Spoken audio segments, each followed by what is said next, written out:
Hello les filles, j'espère que vous allez bien. On se retrouve dans cette vidéo pour parler de mon challenge de 30 jours. C'est un gros reset de tout, sur tous les plans. Donc vous pouvez le voir comme vous voulez. Vous pouvez vraiment le mettre à votre sauce puisque vous avez votre vie, vous avez votre organisation, etc. Et vous avez sûrement des choses sur lesquelles vous voulez travailler et d'autres non. Donc ça c'est vraiment vous qui allez gérer tout ça. En tout cas moi j'ai mon canal du coup sur lequel je vous parle de tout ça et je vous partage vraiment tout au niveau de la nutrition, du sport, du mindset, de l'énergie féminine, vraiment de tout. Donc ça c'est super intéressant, je vous laisserai juste là le petit nom de mon compte Instagram pour pouvoir y accéder et pouvoir faire partie en fait de ce 30 Days Reset Challenge. Aujourd'hui, le but de cette vidéo, ça va être de vous parler des points positifs comme des points négatifs, des choses sur lesquelles j'ai réussi et d'autres beaucoup moins, sur lesquelles du coup il va falloir que je travaille beaucoup plus. Je vais vraiment être transparente dans cette vidéo. J'ai pas envie de vous mentir, j'ai pas envie de me mentir à moi-même non plus. Donc il faut vraiment être transparent sur tous les points. Je vous ai mis actuellement sur mon canal un espace avec plein de sondages. Il y a 5 questions et j'aimerais que vous puissiez y aller et que vous répondiez à ce sondage avec transparence aussi, histoire de vraiment vous rendre compte des choses. Là les filles, on fait vraiment un gros reset mentalement, physiquement, énergétiquement. J'espère que vous allez autant évoluer que moi puisque je suis très déterminée et c'est pour ça que je partage ça avec vous, parce que j'ai envie de vous emmener avec moi et j'ai envie qu'on évolue ensemble. Donc ne lâchez pas. J'aimerais aussi vous parler de comment je garde le cap pour ne pas baisser les bras tout simplement face à certains échecs, à certaines choses qui prennent beaucoup plus de temps, et ce qui est normal, attention, on ne peut pas tout avoir d'un coup. Et ce reset, c'est des choses pour commencer à les mettre en place en fait. C'est vraiment, ça va être sur du long terme, mais du coup il faut commencer par quelque chose. Donc là en fait ce qu'on est en train de faire, le challenge de 30 jours, c'est pas juste un challenge que tu fais pendant 30 jours et au bout des 30 jours tu t'arrêtes. Là c'est vraiment pour commencer à mettre en place, pour pouvoir continuer sur du long terme et que ça soit vraiment des choses que tu aies mis en place sur le moment mais qui vont pouvoir t'amener loin, pas juste sur un court terme. Donc voilà, j'espère les filles en tout cas que vous avez compris ce challenge un petit peu, pourquoi j'ai fait ça. Au départ c'était vraiment, c'était, et ça l'est encore, un challenge que je me suis lancé, mais j'ai juste trouvé ça très intéressant en fait de le partager avec vous. C'est pas forcément juste un challenge pour la mode ou pour les réseaux sociaux, de me dire ça y est j'ai montré ça, j'ai fait ça et au bout des 30 jours ça y est je me repose. Là c'est vraiment quelque chose que je veux mettre pour que ça s'intègre en fait dans ma vie quotidienne. J'espère que vous ça va être la même chose, que vous allez pas juste faire ça sur 30 jours et que ça va être vraiment sur votre quotidien derrière, mais ça j'en suis persuadée puisque au bout des 30 jours c'est censé être rentré dans votre quotidien. On commence du coup par les points positifs, donc les choses sur lesquelles j'ai réussi à mettre en place et que je fais quotidiennement et qui ne me dérangent plus, du moins presque plus. Le premier point, le fait de me lever à 5h du matin tous les jours, que ça soit du lundi au dimanche. Pourquoi j'ai mis ça en place? Parce qu'en fait je me suis rendu compte que j'étais quelqu'un qui avait beaucoup d'énergie le soir très tard. Et j'avais envie en fait de mettre en place plein de choses. Enfin j'avais vraiment... Je réfléchis trop en fait le soir. Et je m'étais dit, c'est pas trop... Enfin c'est un peu compliqué le fait d'être comme ça le soir, puisque du coup je ne dors pas. Puisque en fait je me suis rendu compte que autant le soir très tard que le matin très tôt, je suis dans le même mood en fait. Je suis très productive. Donc je me suis dit, Émilie, bah tu vas te forcer à te lever à 5h du matin. Du lundi au dimanche. Donc j'ai mis ça en place et les filles je suis plus que contente en fait d'avoir mis ça en place puisque j'ai une énergie folle, que ça soit le matin ou le soir, mais du coup le soir je peux me permettre de faire autre chose, c'est-à-dire dormir, donc de me libérer l'esprit et de me dire que bah du coup le lendemain matin je vais pouvoir me lever et avoir en fait toutes mes choses en tête et être hyper lucide et hyper productive en fait. Donc ça je vous conseille de faire ça si vraiment vous êtes comme moi. Pour certaines personnes le fait de se lever tôt c'est, je dirais, un point négatif, les gens le voient pas très bien. Moi je le vois plus comme le fait que tout le monde dort encore et comme si en fait tu pouvais prendre de l'avance finalement sur ta journée. On sait tous que la journée elle passe très très vite pour certaines journées là où tu as beaucoup de choses à faire, et le fait de te lever très tôt ça te permet du coup de prendre de l'avance et de te dire ok là j'ai toutes ces tâches à faire, mais vu que je commence beaucoup plus tôt, bah en fait je vais finir plus tôt, je vais pouvoir faire beaucoup plus de choses. Et ça c'est quelque chose du coup que j'ai pu analyser, et c'est pour ça qu'en fait je continue, parce que en fait c'est une satisfaction à la fin de ta journée de te dire que tu as eu plus de temps que certaines personnes, pardon, et que du coup tu as pu faire toutes tes tâches que tu n'avais pas forcément le temps de faire quand justement tu réfléchissais trop le soir parce que toute ta journée était passée et que tu n'avais pas eu le temps de finir tes tâches. Le deuxième point les filles, le sucre. Ça, c'était un très très gros challenge pour moi. Pour celles qui me connaissent, vous savez que j'étais addict au sucre. Plus tu en manges, de toute façon, plus tu en as envie et plus tu en consommes. Et c'est très dur d'arrêter. Pour combler ça, je mange beaucoup de fruits, je bois beaucoup d'eau, etc. J'ai changé en fait mon alimentation, même si elle était déjà très saine, mais elle est encore plus saine maintenant. Je vous ferai des vidéos là-dessus sur ce que je mange en fait quotidiennement. Mais tout ce que j'ai arrêté du coup c'est les gâteaux, les bonbons, les petites choses en fait qui ne servent à rien. Les filles, il faut supprimer ça, ça ne sert absolument à rien, à part à nourrir en fait le fait de consommer encore plus de sucre. Ça va vous faire gonfler le visage, ça va vous mettre des boutons, c'est tout ce que ça va faire. Et ça va vous faire une baisse en fait d'énergie, vous allez être constamment fatigué. Le fait d'arrêter le sucre, bah du coup j'ai beaucoup plus d'énergie et je me sens beaucoup moins faible, beaucoup moins fatiguée dans ma journée. Et ma peau est en train de glow up. Voilà, donc ça c'est tout ce qu'on veut les filles. Et faites-moi confiance, si vous arrêtez le sucre, déjà vous allez dégonfler au niveau du visage. Et ça c'est vraiment une transformation qui va être flagrante en très peu de temps. Le fait d'arrêter le sucre, ça m'a permis de me renforcer psychologiquement. Et en fait quand tu dis non, tu te contrôles. Et quand tu te lances comme ça, des petits challenges à arrêter certaines choses, et que t'arrives à te contrôler, c'est hyper satisfaisant. En fait, tu renforces ton pouvoir. Le troisième point sur lequel je suis très fière de moi, mais ça depuis longtemps, c'est le sport, tout simplement. Je ne lâche pas le sport et je sais que je ne peux pas lâcher le sport. Ça, je sais que c'est beaucoup plus simple pour moi. C'est pas forcément quelque chose que j'ai mis en place puisque du coup, en fait, c'est dans ma vie, c'est moi en fait. Moi et le sport, c'est voilà, une grande histoire d'amour. J'ai toujours fait du sport depuis que je suis toute petite. J'ai toujours touché un peu à tout. J'ai fait mes études dans le sport, donc vous pouvez, si celles qui me connaissent, vous savez que vraiment le sport fait partie de ma vie. Mais je vous conseille vraiment de mettre en place ça. Même les personnes qui pensent ne pas avoir le temps, trouvez juste 30 minutes. Faites une petite action pour pouvoir bouger votre corps. Je vous promets les filles que vous allez tellement vous sentir bien. En fait moi c'est dans ma vie quotidienne, mais en fait je sais que c'est pour ma santé. Et en fait quand tu vois les résultats, quand tu vois comment tu te sens physiquement, psychologiquement, tu peux plus t'arrêter. En fait il n'y a rien de mieux que le sport. Je vais vous donner des petites astuces et là une grosse astuce du moins, le fait de marcher beaucoup et le fait de se garer loin. Par exemple quand tu vas faire tes courses, instinctivement tu vas te dire je vais me garer près parce qu'il y a mes courses et que du coup ça m'évite de porter mes sacs, etc. Moi je fais le contraire, voilà, je me gare le plus loin possible tout au bout du parking, ça me permet de faire mes pas. J'ai un objectif tous les jours de faire 10 000 pas par jour. Et le fait de faire ce que je fais, donc de te garer loin à chaque fois que tu arrives dans un lieu où tu dois te rendre, et ben en fait ça va t'aider. Tu vas même pas t'en rendre compte, mais tu vas atteindre cet objectif-là juste en te garant loin. Quand il y a des escalators, je ne prends pas les escalators, je prends les escaliers qui est à côté. Ça, c'est hyper important. Jamais d'ascenseur, les filles. Vraiment, faites fonctionner votre corps. En fait, vous avez la chance déjà de pouvoir marcher. Donc, en fait, utilisez vos jambes, utilisez votre corps, dépensez de l'énergie dans le strict minimum déjà dans la vie de tous les jours, dans ce que vous faites quotidiennement. Le quatrième point, les filles, ça va être d'apprendre des choses tous les jours. Comment on veut devenir une femme puissante, une femme intelligente, il faut apprendre. Au moins une seule chose par jour, c'est déjà le minimum. Après, vous pouvez évoluer, en apprendre 2, 3, 4 par jour.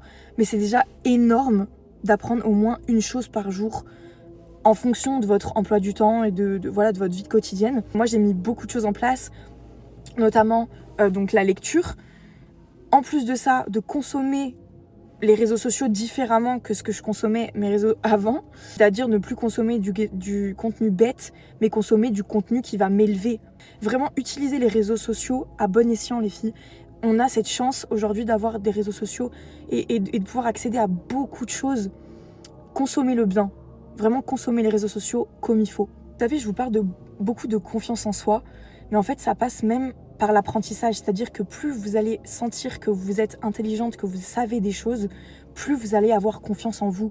Vous n'allez plus avoir peur de discuter de certains sujets ou de devoir parler même aux gens, puisque vous allez en fait à l'intérieur de vous savoir que vous êtes intelligente, que vous avez appris des choses et que vous êtes apte à pouvoir parler de certains sujets ou de pouvoir développer, avoir des discussions en fait complètement différentes puisque vous allez évoluer. C'est quelque chose qu'en fait on oublie très souvent et on se dit pas que ça a un rapport forcément avec la confiance en soi, mais pour moi ça en fait partie intégralement en fait. Plus tu apprends, plus tu as confiance en toi et plus tu arrives avec des connaissances, plus on t'écoute, plus on te donne de la valeur en fait. 5e point les filles, qui rejoint un petit peu le 4e, c'est le business. Que vous soyez en études, que vous soyez au travail, que vous ayez un business que vous êtes en train de mettre en place, etc. Donnez-vous à fond. Si vous avez un objectif, ne le lâchez pas les filles. Tous les matins, levez-vous avec cette faim de réussir. Vous avez peut-être des rêves en tête. Ne les laissez pas dans cette tête. Ne laissez pas en fait vos pensées là où elles sont. Il faut les mettre sur papier, il faut les mettre en action. Moi, tous les matins, je mets en place les actions et les rêves que j'ai en tête, je les mets en action. Tous les jours, je me lève, je note. Si pendant la nuit j'ai pensé à un truc, je me lève, je fais cette chose-là. Même si ça va être dur, parce que oui, ça va l'être. Parce que quand on met des choses en place, quand on bouge, quand on fait bouger les choses, c'est dur. Parfois, on a des galères, mais c'est normal. Mais ça veut dire que vous allez réussir. Ceux qui font rien n'auront rien. Ceux qui font vont passer par des galères, ok, mais ils vont réussir. Tous ceux qui ont réussi ont tenté quelque chose. On passe maintenant aux points négatifs, les points sur lesquels je dois vraiment revenir et sur lesquels je suis pas très contente de ce que j'ai fait du coup pour le moment. Premier point, le fait de moins manger. C'est-à-dire que moi, déjà j'ai l'habitude de beaucoup manger puisque je fais beaucoup de sport. Je suis une très grosse mangeuse. Donc j'ai l'habitude de manger énormément.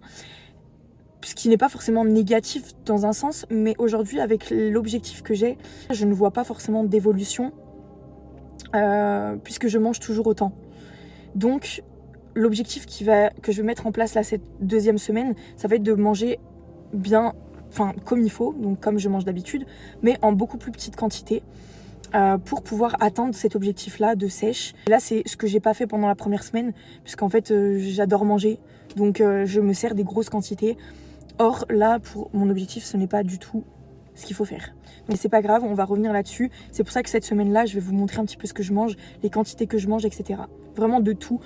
À chaque fois que je vais manger quelque chose, je vais vous le partager. 2e point négatif, et ça je pense que c'est l'une des plus grosses erreurs que je suis en train de faire, c'est le fait de ne pas m'accorder de temps. C'est pourtant ce qu'il y a écrit dans mon mood board que j'ai affiché sur mon téléphone, sur ma tablette, vraiment que je vois tous les jours finalement. Et c'est la seule chose vraiment que je ne fais pas. En fait, je suis tellement motivée par tout ce que je suis en train d'entreprendre, tout ce que je suis en train de faire, que en fait, j'en oublie ma propre personne. Même si je sais que je fais attention à mon mindset dans les plus gros points, c'est-à-dire le sport, la nutrition, etc. Ça, c'est vrai que c'est des choses que j'ai mis en place et je suis très fière de moi. Mais j'ai oublié la chose la plus importante et qui va avec tout ça, c'est le fait de prendre soin de moi, finalement, de prendre du temps pour moi. Là, en fait, j'ai l'impression d'avoir mon énergie qui a vraiment... qui est au plus bas.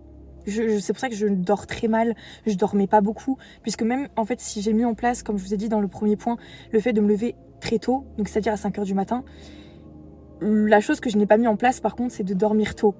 Et c'était pourtant l'un des points que je voulais mettre vraiment en place pour pouvoir me permettre d'avoir une très bonne énergie la journée, d'être très productive. Je me rends compte que je me lève très tôt, mais je me couche très tard. Donc en fait, j'ai tout juste 6 heures de sommeil à chaque fois et c'est pas bon du tout. Donc ça, c'est vraiment la chose sur laquelle il va falloir que je revienne parce que c'est quelque chose qui me rend mal. Donc, à partir de cette 2e semaine, je vais essayer de mettre en place ça. Le fait, ok, de me lever à 5h du matin, mais aussi de me coucher tôt. Donc, je vais essayer de mettre, je pense, mon réveil à 22h.